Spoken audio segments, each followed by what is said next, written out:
Alright guys, so I was finally able to take it out. All I had to do was just bend this out a little bit, but that's okay. We can always bend it back when we have to drill it back in. Now, since they use rivets, obviously we can't put those back in there. Now, I have a ton of them laying around, and there are some extras inside of the package. The motherboard screws, these guys right here, they're actually perfect for those holes. So as long as the drill you use, the drill bit, doesn't pop the hole any more than it normally is, then you're fine. You can drill everything back in place, or you can always order more of these. Alright, so now comes the fun part. Now we have to use a Dremel to cut that piece. Let's try this again. The bit I was using broke off, so I had to buy another one. There we go.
So I went a little far off than I thought I would, so I'll just take this piece off and keep going.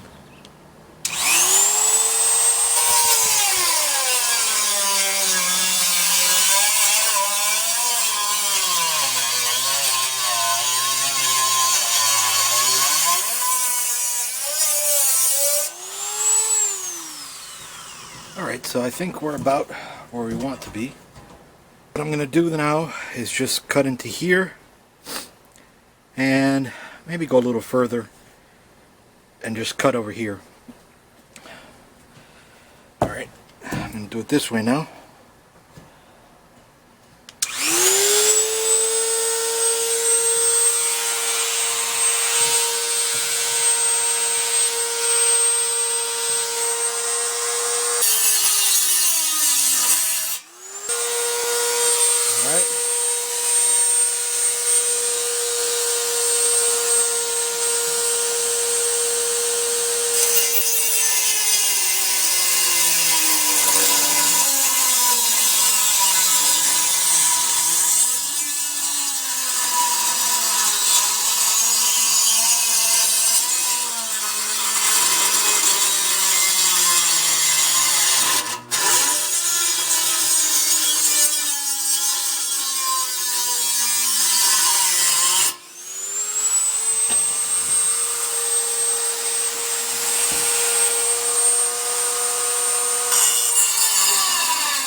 Looks like I blew that tip out, so let's grab another one. Luckily the thing I bought brings two.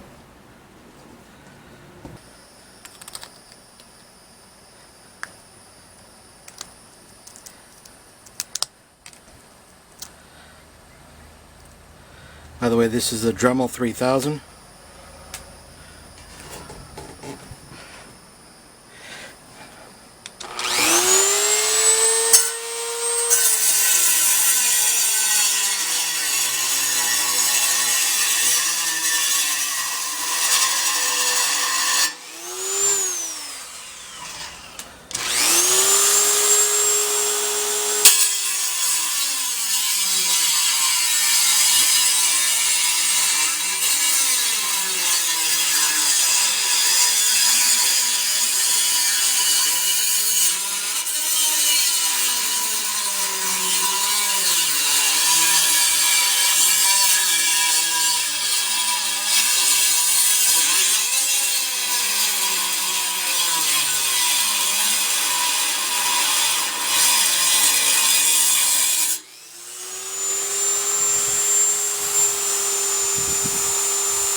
Alright, so we got it cut off. Let me check real quick how well that works. I'm not sure how this will work, but I need to cut it more this way, closer. That way to make sure I don't hit any metal. I'm going to just do it on my own and come back to you guys in a little bit. Here's the final product. I actually went all the way to the back. So now I'm going to put this over here. So simply I'm just going to squeeze it in there. Alright. And I'm not going to bore you with the details. I'll just show you it afterwards. Alright, well, here we go. You can see that.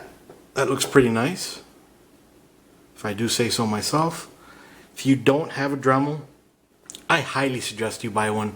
They're amazing. I'm going to put this back in, and I'll come back to you in a second. So here you can see, I cut that out. Looks good. All the screws, or what used to be rivets, are now screws. Alright, turning it around. You can see I put the hard drive cage back in there. I need to put the individual drives back in there so you can see a little bit better. But everything is in its place, and you can see I actually put the lip that I installed over both pieces of metal, so you can see the screws here, here, and here. And then, well, you can see just how great it looks like that.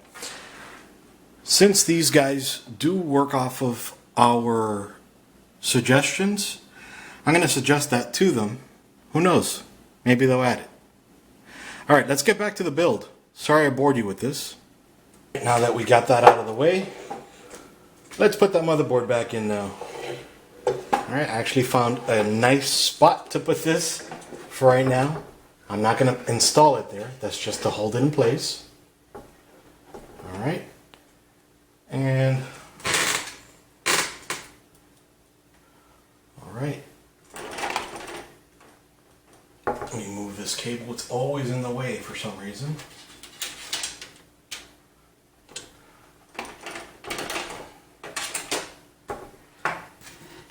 Alright. Now just go ahead and screw everything in. Start with the top.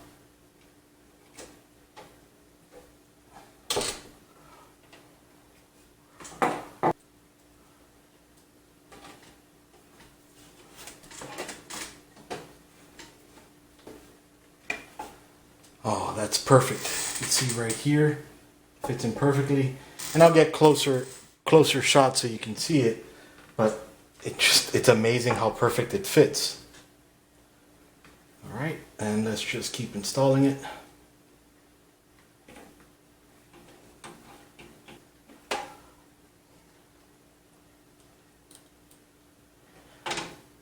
And everybody will start freaking out in a minute because I'm building it standing up. Oh no! The customary way for people to build these is laying down. I've always built it standing up, and it's more comfortable for me. And I will continue that way. Of course, again, if you prefer laying down, go ahead, do it. It works. Actually, that's how I did it when the video started.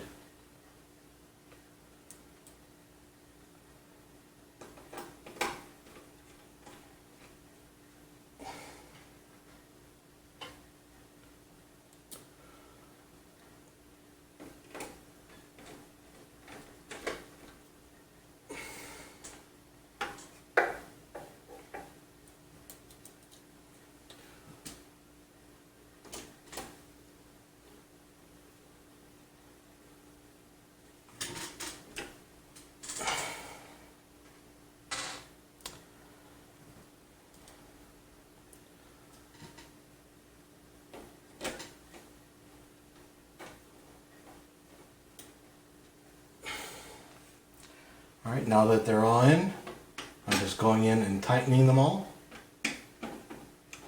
Not too tight to break the board, but just tight so it's nice and snug.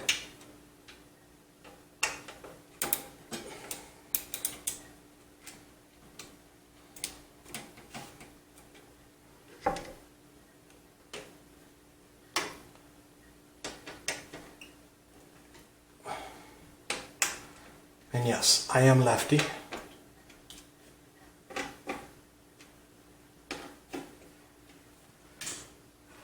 Alright, so the board is installed.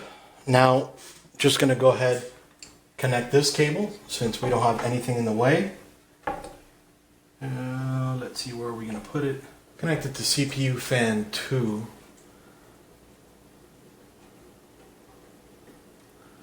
Okay.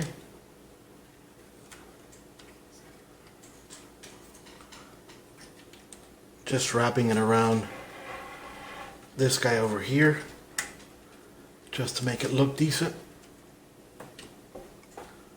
Alright, looks pretty nice right there. You can see that right here. Alright, so before I put in the liquid cooling unit, I just realized I gotta connect both the 8-pin power supply connections.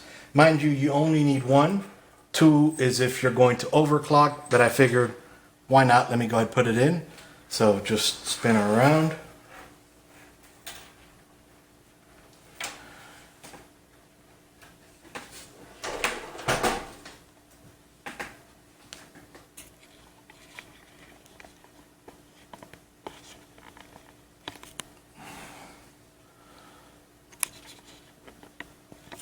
Alright, so we're going to install her in here. So we just grab the power supply.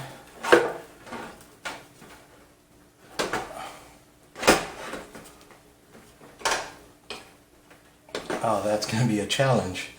Since I put these guys in there, this power supply fits very tightly.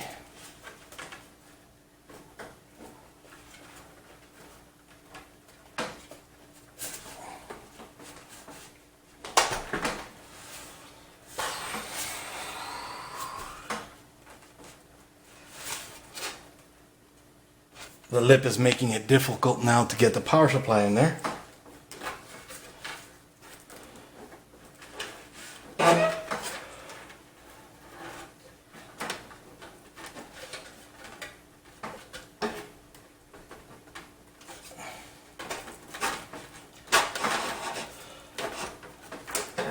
Persistence. Alrighty then.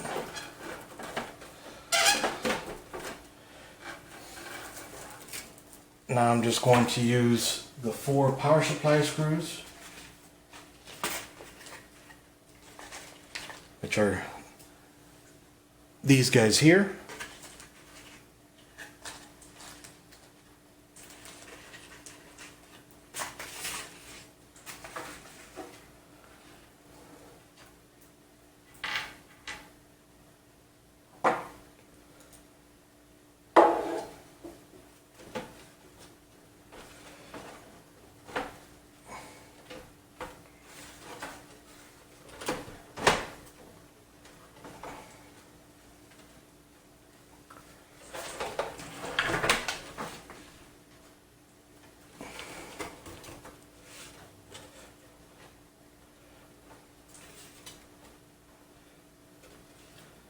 Just trying to get the holes perfectly aligned.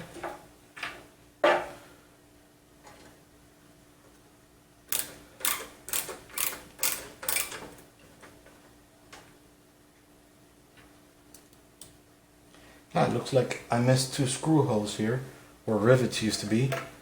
I'll go ahead and find some more screws and put them in there. 3 more. 4.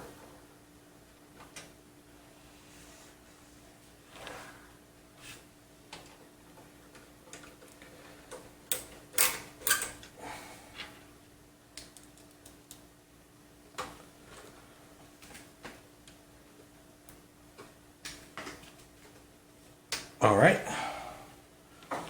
so now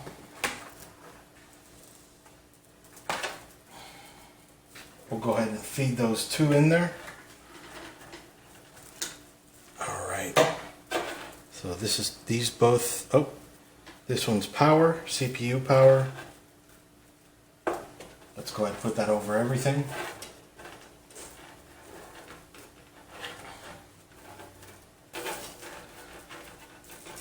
Okay, so both of these our CPU power. They're both 4-pin. You can tell the difference because a PCIe is either a 6-pin or an 8-pin. I'm sorry, yeah, 6 or an 8-pin. These are two 4-pins. Makes it a lot easier. All right, and I'll just fit these up here.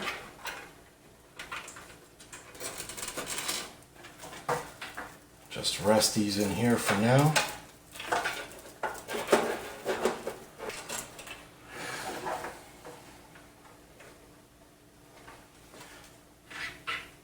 All right, now we're going to connect these guys up here.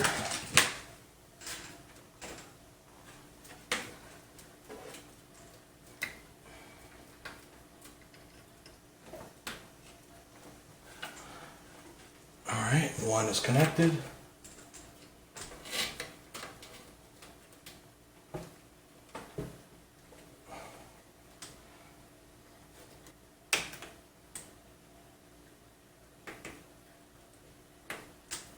All right, now both are connected. Right up here, out of sight, out of mind. Since we're gonna have the liquid cooling here, you won't be able to see those anyway.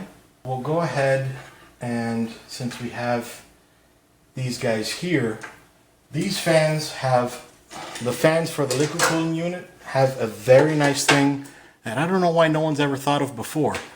Normally, these would all take a different header, but you can just connect it here.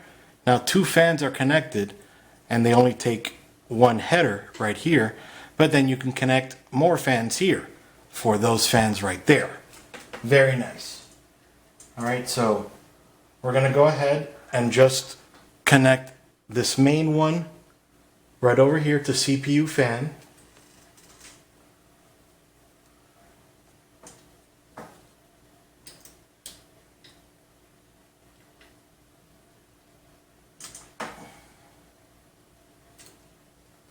Okay. And then now we can connect these guys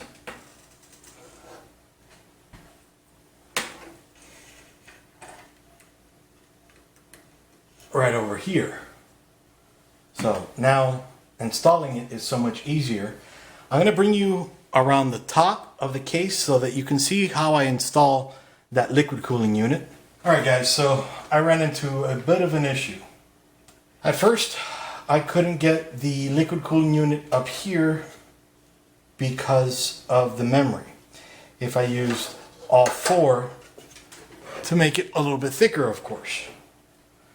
Now, I thought I could resolve that by taking off 2 of the fans. Mind you, not what I prefer to do, but maybe what I had to do. But I tried that too. And it turns out that if I have these 2 PCIe connections, or I'm sorry, CPU 8-pin connections, it's not going to work.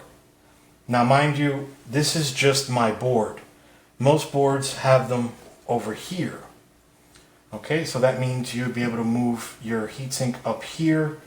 And just like you saw the issue I had down there, so mind you, this is an EATX board, a lot more difficult.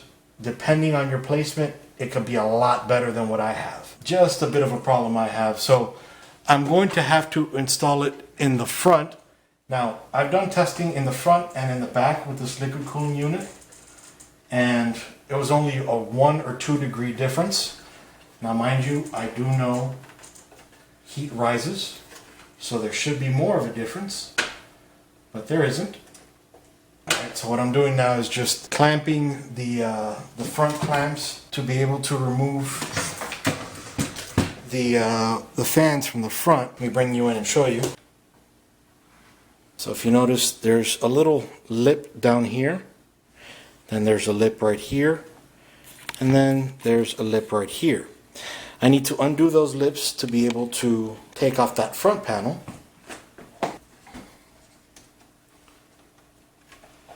Now remember, glass front panel, so you just don't want to remove these things and have that panel fall.